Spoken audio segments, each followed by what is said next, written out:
So South Sudan has been an issue for a while now, especially with that incident that happened between the President Salva Kiir and, of course, the former Deputy President Riek Machar. Let's bring in John Gashie. John Gashie is a veteran journalist who has been covering the entire nation, has had direct contact with both Salva Kiir, Riek Machar, and knows the in and out of South Sudan and what exactly is happening right now in that country. John, good to see you. Good morning. Good morning, Linda.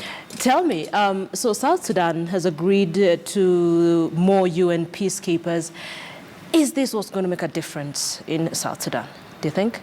Yes, Linda. In many ways, perhaps the new peacekeepers will send a signal to the people of South Sudan that the international community has not forgotten about them. In the past, and in the recent past, there have been calls for perhaps a neutral force, a force that would assure the people of South Sudan, and specifically Juba, that their safety will be enhanced and that their interest will be more robustly addressed.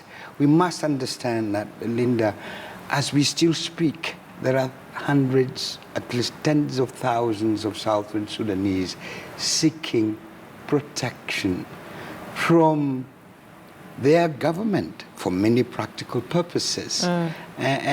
In UN civilian protection camps in Juba, Wau, Malakal, and in other towns of South Sudan. This must never be forgotten.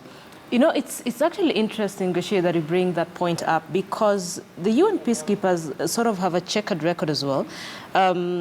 They have been accused of several atrocities in DRC and South Sudan as well. I think it was in 2011 and 2012. And when you say the people of South Sudan have hope right now in the UN peacekeeping mission, one, how confident are we that the UN peacekeeping mission is going to make a difference? And then two, you say that the UN peacekeeping mission will give hope to the civilians, to the residents of South Sudan. Are we concerned about the residents, or are we concerned about the different factions of the army? Good. That, in effect, Linda, is really the crux of the matter. When you have a country's political situation is to a large extent unraveling. And remember, when the UN Security Council members visited Juba, the faith-based organization, the churches pushed very hard for the deployment of the new troops. And they also called for the review of the mandate of the United Nations peacekeeping force in South Sudan. So there are two things here. One, perhaps the mandate of a United Nations mission to South Sudan needs to be reviewed. And perhaps their performance, of course, needs to be looked afresh. And that were they able to carry out, to protect their mandate in the first place. And perhaps that's where you're talking about an increment, the additional forces. And these forces will come in from countries in the region. Kenya, Ethiopia, possibly Rwanda, and possibly others. But not certainly from Sudan or Uganda, because they have vested interest in that area. But what we are saying here is that perhaps in light of all this, in light of the different factions, in light of the different players, we are forgetting that the people suffering the brunt of what is happening in South Sudan is not the elite. Far from it. Yeah, because, you know... So the elite are either the leaders in Juba, the leaders in the, out... Whose families are not even in South Sudan. Exactly. So the people that are suffering the brunt of this political crisis of whatever magnitude, the economic meltdown, the security safety meltdown, is not the sons of the ministers, it's not the sons of the president or Riek Machar for that matter.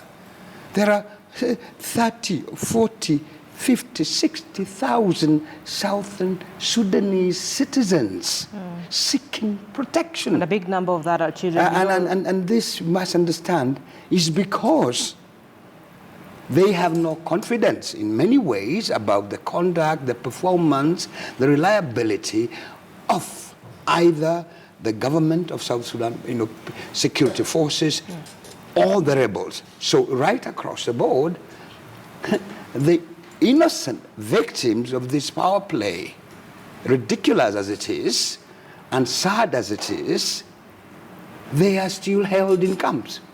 Now, what do we do? Now, I think the first responsibility of any government, of any leader, is to ensure safety and protection of its citizens. But you do know this extra peacekeeping mission was sort of, quote-unquote, imposed on South Sudan. As a matter of fact, I was reading somewhere, and South Sudan says it's sort of an affront on its sovereignty. Kiir wasn't willing to even have extra troops in his country. Linda, let's not bandy about sovereignty. Let's not bandy about independence. If a country, a government, because of political issues, ambitions, and cannot guarantee the safety of its own people, then it loses the entire thing. So, Linda, you cannot sit there as a government, regardless of the political issues that are there. Your first primary duty is to ensure your people are safe. Okay. And if people are running away from your soldiers, their own soldiers, take it this way. In Kenya, that Kenyans feel comfortable with foreign troops because we cannot respect and feel safe when we have Kenyan, policemen or soldiers for that matter. That is what is happening in South Sudan. Never forget about that. Okay, listen. So you have extra troops, and you're talking about the responsibility of the South Sudanese government to protect its people. You have 4,000 extra troops. But then there's a factor that's already out, which is also a stakeholder in all this, I think. Riek Machar. Yes. And their questions. Yes. Is peace possible in South Sudan without Riek Machar, who has now been replaced by Tabande? Now, Linda, I don't know, and I would say this. I think the issue is not Riek Machar or Salva Kiir. The issue is, what have these two gentlemen done to their people? Which two gentlemen? The president and his former deputy. They cannot run away from this. Now, as to whether then who is right or wrong, don't ever, Linda, for the people of South Sudan, the biggest betrayal is that the political elite, and I'm saying this without any hesitation, the political elite, both that support President Salva Kiir, that support the former Vice President Riek Machar, the entire elite is in denial. The entire elite has betrayed the people of South Sudan. The people of South Sudan did not spend nearly 50 years seeking for their self-determination and independence to be held hostage at the alter ego of President Salva Kiir or Riek Machar. As we are speaking right now, they signed a peace agreement on August last year, notwithstanding their personality issues or differences. They owe it to the people of South Sudan that peace and stability retained. Now, where are the sons, the wives, the children of this political elite? And actually you bring in... Linda, where are their children? Where are their families? Where are their... They're not having their children seeking protection in the UN camps. No. Riek Machar's children are certainly not in any UN refugee camp. And I doubt that President Salva Kiir's immediate family are there. I doubt that the leadership, the cabinet, the entire top leadership, they are in Nairobi, Kampala, Addis Ababa, going around, flashing around, and yet they are expecting the people of South Sudan to have safety. So can I put you on the spot in a minute or so? So Yes. do you think we need to have a conversation about taking back those families back to South Sudan so that the leaders are committed to peace in South Sudan? I would say this, that perhaps the region must demand of the top leadership, the elite, right across the different factions, that they must live up to their expectation, and that whatever happens in South Sudan, it's just not going to be, normal.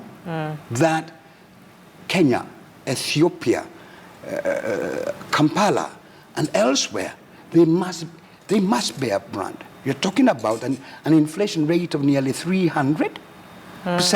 Yeah. Do you know the level of corruption right through in South Sudan? They've stolen the entire country dry. And they are living out in Nairobi, in Addis Ababa, and what have you. And then here you are talking about sovereignty. Linda. Okay. John Gashie, it's always a pleasure speaking to you on South Sudan and regional issues as well. So this is a conversation that probably we need to continue with. Thank you so much for coming here and helping us understand what's going on in South Sudan and why the additional 4,000 troops are indeed necessary for South Sudan. And we are hopeful, you're hopeful that probably we are looking at peace in the next couple of months? Hopefully, and we are all praying that the people of South Sudan need a break. John Gashie, thank you. Let's move